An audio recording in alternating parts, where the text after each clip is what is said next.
Welcome. Glad you're with us. Brandon House here with my dear friend, Dr. Erwin Lutzer. He's been in studio with us before, and I heard him speak for the first time live in person when I was about 12 years old. I'm now 53, so it was a little while ago.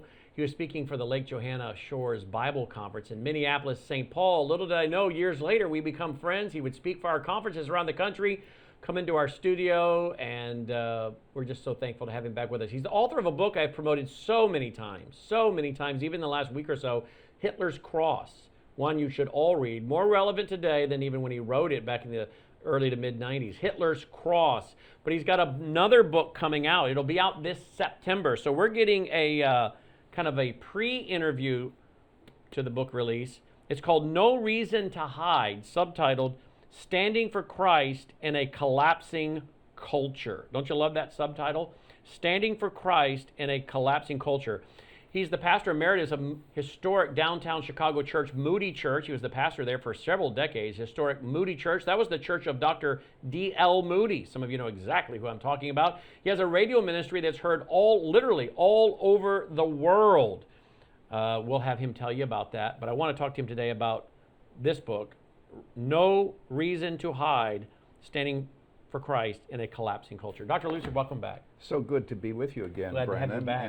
And even as I'm here, it's wonderful to see how the Lord has expanded your ministry. Well, Every time I'm on your show, you're adding something. You've got a new ministry, and so God has certainly blessed that. Well, a lot of it's providential. One of Yes. these days I'll write a book on all the providential doors that were opened. Yes. Because I can't take credit for them. I mean, it's just crazy. Just the stuff we've been able to do with Mike Lindell and so many others, just all providential. So. Yeah. And I think our meeting was providential. And you know, if I might humbly refer to my autobiography, it's entitled, He Will Be the Preacher, because when I was a baby sleeping in a crib, the pastor's wife came over, according to my mother, and said in German, He will be the preacher. Really? But the subtitle is the story of God's providence in my life.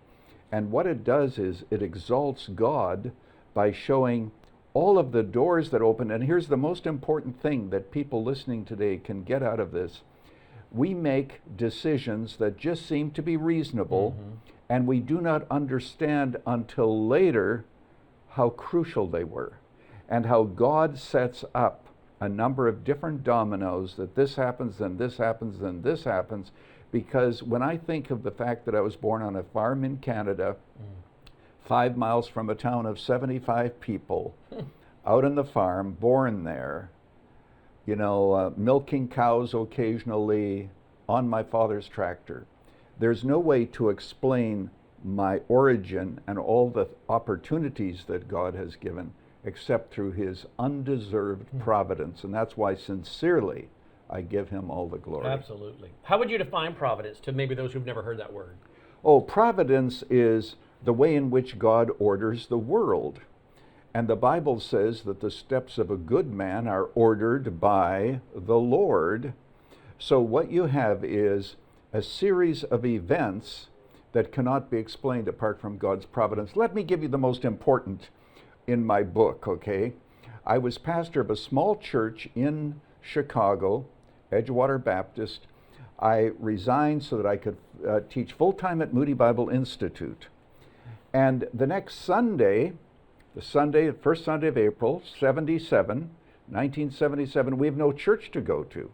I wanted to go to a different church, but Rebecca said, let's go to Moody Church, because I had come to know the pastor. Now, Brandon, I don't know about you, but whenever I hear the voice of God, it sounds an awful lot like Rebecca. Your wife. Yeah, right. Of course. And of course, the pastor of that church at that time, very well-known Bible teacher as well. Moody. Not Moody, of course, but Wiersbe. Wiersbe, yeah. So we go down, and I drop the kids off. There's no parking. I tell Rebecca, I'll meet you in the lobby after I find a parking spot, but LaSalle Street is as tight as a drum. A guy walks You're across in downtown the Chicago, street. right? Right. Downtown Chicago. He walks across the street. He backs out. I back in 100 feet from the door. I go into the lobby to find Rebecca, and Wiersbe, the pastor's leaving with his coat on. I said, Wiersbe, what are you doing here? I said, it's only 10 minutes before the service. Erwin Lutzer, I'm sick. I'm on my way home. Will you preach for me this morning? So the first time we ever attended a service at Moody Church, I preached Oh, wow. at Moody Church. Wow. And that's what I mean by providence, where that became a link by which I would be the pastor for 36 years. It's circumstances arranged by God, but not seen necessarily by us at the time, but only in retrospect do we understand what God was doing. So that's the way in which I'd illustrate providence. And the Bible speaks to that, doesn't it? Honor the Lord, seek Him first, and He will guide your steps. Yeah, there you go. Proverbs 3, 5, and 6. Yeah. Well, let's talk about this book. You're quite prolific. How many books have you written now? Well, you ask me that every time, and every time I have to confess honestly. You don't know? You lost track? Yeah, it's about 35 or so. The reason I find it hard is because some of them are out of print, and so I don't know if I should count them. There are at least 25 that are in print. Yeah, I think you count the ones out of print too. Yeah, I think I should. Yeah, you should. Well, let's go through the table of contents. We're going to do like a overview of this book that comes out in September, but people can do a pre-order now, can they not? Absolutely. They can do it on Amazon, or even better, christianbook.com. They can pre-order it, and it'll be there at the beginning of September. Standing for Christ in a Collapsing Culture. Let me just focus on that subtitle. Are you 81 now or going to be? I'm going to be very soon. Okay. And so in your 81 years, have you ever seen anything like this collapsing culture and a collapsing world? Absolutely not, and I'll tell you why. To be able to see what is happening, say, in transgenderism, and my new book has a chapter on that, of course, nobody could have seen that coming. The absurdities of what are being said, the denial of science. Nobody could have seen that, I don't think, and I could have never thought of it. Certainly when I was in seminary, that's not what they were talking about. So you see that, but you also see it in so many other areas. You see it in the whole issue of how things are managed when it comes to the media. I'm talking about propaganda, and how propaganda is being used to initiate certain agendas and to take a certain point of view that is just absolutely destructive. Now, I hate to keep referring to my book, but there is a chapter here on how language is used for propaganda. So let's talk about that. Let's talk about that. Yeah. What you have is, and I quote a university there that says, we have a new speech code, and you can't use the word freshman. You can't use the word addict, because after all, that reflects badly on addicts. And then it says this: if there's a barber shop in your area, don't say that he takes walk-ins, because you might be insulting people who are disabled, who can't walk. Now, Brannon, why these speech codes? It is not so that we might be able to elevate the debate. It is that we might silence the debate. I want to just speak to your audience and say this, that as a result of speech codes just like that, we don't know what is acceptable. Can you even go in a restaurant and ask for a menu? Since master bedroom has been outruled, can we say somebody mastered the subject? We don't know. That's why more than 50% of students say that they self-censor themselves, because you have no idea what is appropriate to say. A straightforward sentence could be deemed as racist or something else. And so what we're having in society, another way in which language is used, is of course by what is omitted in the press. Actually, Huxley spoke about that. Huxley talked about the fact that there are those who would take the point of view that certain items are important in media, others aren't. And he says what you hold back is oftentimes the most important thing. That's why balance in the news is so incredibly important. And this is a world in which we now live. And then one other thing, I want to say to all those of you who are living for Christ in our collapsing culture, I want to give you a word of encouragement. If you are called names, that probably is good. A wise attorney told me that what happens is the left begins to call people names as proof of the fact that they no longer have an argument and therefore they are willing to simply discount a person by name calling because they know how weak their arguments actually are. So racist, bigot, Islamophobia. Yeah, all those.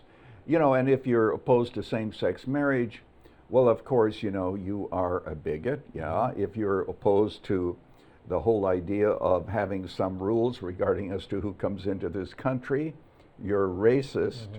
I find this to be amazing that we have basically open borders, and yet the people who institute these policies are never affected by them. They live in gated communities, they have their bodyguards, they have all this. So if you are not opening your door and leaving it open at night for anyone who walks by to come in and to get help, then why should we have an open border? I look at the open border as kind of like the front room of your house, right? I mean, it's the front door. So what language is being used is to vilify all those who want a rational discussion about these issues. So a lot of it is just plain vilification by the words that are used and so forth. You say that young people today, many of them are self-censoring. How many of our pastors or Christian leaders, you think, are self-censoring now? Brannon, that's a very delicate question, actually. And I have to say this, that having been a pastor, I understand the tension. We want to be nice, we want to be loving, we want to make sure that the gospel is accessible to as many people as possible. So there's pressure to not speak about the cultural issues. But my view is this: your people in the pew are facing the cultural issues every single day. In my book, for example, I have a chapter on children where I speak about the fact that they are being educated by the enemy, and I go into some details as to what is being taught in the public school. Well, I would say to all the pastors out there, your congregation is bumping up against the culture every single day. And while we have to speak very lovingly and respectfully, we must speak because they're out there and they're needing help as to how to navigate the turbulence. And we're in the midst of a tsunami, and what we have to do is to help people think through what is my response. For example, what is my response when I'm asked to sign a document, in effect confessing the sin of whiteness? How are you going to respond to that? These are issues that can no longer be ignored, and that's why I think it's important for. And yet, some of these pastors, you feel really bad for them because they're trying to do what is good and right and just according to a shepherd's mandate, right? Right. But then there's some people in the church that have great power and money and leadership, and they don't like what the pastor's saying. And so if they address the LGBTQ transgender thing that their congregation is facing, as you say, every day, and they could be doing that very, very gently, very mildly, and yet they receive great pushback, and some of them lose their job. Yes, I'm sure that's true. And the whole concession to the culture. I say in this book, and I hope I remember the three categories, there are going to be those who are complicit with the culture. They are going along with the culture, those kinds of churches. There are those that are complacent. In other words, they may not go along with the culture, but they're going to be quiet. And then there are those that are courageous, that say that lovingly we have to take a stand on these things. And the situation that you have described, I hope it doesn't happen too often, but I'm sure it does, where somebody who's in the church objects to the fact that you shouldn't preach on these issues. And we have to be very wise as to what the issues are we choose to preach on. You know, in other words, we can't just go flailing away talking about the culture. We have to have studied and said well the issues that confront us, but I do believe we have to speak to them. The book that he referred to with those 3 points is this book, We Will Not Be Silenced. This is another book of his, We Will Not Be Silenced, Responding Courageously to Our Culture's culture's assault on Christianity. Responding courageously to our culture's assault on Christianity. That's the subtitle. The title, We Will Not Be Silenced, by Dr. Erwin Lutzer. You should get a copy of that. I'm also interviewing him about this brand new book that comes out in September. So here we are today, middle of July, 2022. No Reason to Hide. Subtitle, Standing for Christ in a Collapsing Culture. You mentioned the fact you have a chapter here on the children and what's being taught to children. You're a grandfather. I'm a father. I'm not a grandfather yet. I hope to be. But how many grandkids you got? 8. 8 grandkids. You ever look at those grandkids and really feel bad for them, feel sorry for them as to what's happening and the confusion and the... It's just, you and I didn't have to go through this. No, of course not. I mean, you could literally be my father. You're my father's age, right? Yeah, right, you are. right. And I could be, maybe even your grandkids' father's age, 53. So I have kids that are probably your grandkids' age. So, you're one generation, I'm the next, and then Logan's the third generation. And I look at his generation, and of course, you're backing up one generation, looking at it through the lens of things that were, Lucy and Ricky couldn't even share a bed together. The censors wouldn't let that go. They had to stay in, separate single beds. And now today it's. So how do you feel about these young people? Well, I want to tell you this: the intention is to create guilt in all the things that are being taught about the children regarding sexuality, but then to tell them to normalize even the bizarre. Now, recently, the Supreme Court had the good sense to say that a football player could pray at the 50-yard line, all right? But the argument was kids shouldn't see somebody pray. Right. But those kids are supposed to see the transgenders, they're supposed to see the cross-dressers that appear, and so forth, and all of that is supposed to be normalized. In the process of teaching these things about sexuality, and in Illinois, and actually throughout the country, there's a book used that I discuss there that is just pornography for children. In the midst of all of that, what they want to do is to normalize every kind of sexuality, and they deal with guilt by saying, that's just the oppression of your parents, that's the oppression of your church, that's the oppression of your upbringing. And that's why they want to cut the parents off from the educational process, because in their minds, educating children is far too important than to be allowed the parents to do it. So what you have is the destruction of children's souls, not just their bodies, because they're being told the natural guilt that you feel and the innate knowledge of your conscience that tells you that this is wrong has to be stifled. And as a result of that, that's why the kids end up saying, I think I'm transgender because after all, I'm not happy in the body that I have. All of us have looked in the mirror and wondered where God was when we were put together. And if you're told now the answer to you is you're just having the wrong person in the wrong body, you can see how tempting this is to children. Mm-hmm. And then the other thing that happens is once you transgender as a child, you become a part of a victim group, and that gives you power. Victimhood in America has a tremendous amount of power. And so now, you're special, you're trans. And so it becomes a status symbol and so forth. About 1 in 30,000 children may indeed be transgender in the sense that from their youth they always thought that they should be a boy or they should be a girl. But today we have a contagion intentionally happening, and there's billions of dollars involved in this.